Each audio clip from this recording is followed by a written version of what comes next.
கர்ப்பிணி பெண்களுக்கு ஏன் பார்வதி தேவி சாபம் கொடுத்தாங்க? ஒரு புராண கதை.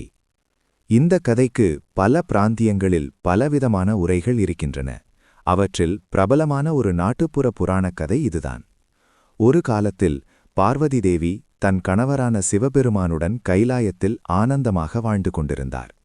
அப்போது உலகில் பெண்கள் கர்ப்பமாகும்போது எந்தவிதமான வேதனையும் இல்லாமல் எளிதாக பிறப்பித்தார்கள் என்று கூறப்படுகிறது. ஒரு நாள் பார்வதி தேவி பூமிக்கு வந்து பெண்களின் வாழ்க்கையை பார்க்க நினைத்தார்.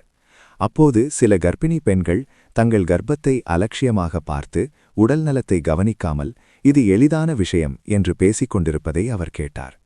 கர்ப்பம் என்பது ஒரு தெய்வீக வரம், புதிய உயிரை உருவாக்கும் புனித பொறுப்பு என்று அவர் நினைத்தார். அதை மதிக்காமல் பேசுவதை பார்த்து பார்வதி தேவிக்கு கோபம் வந்தது.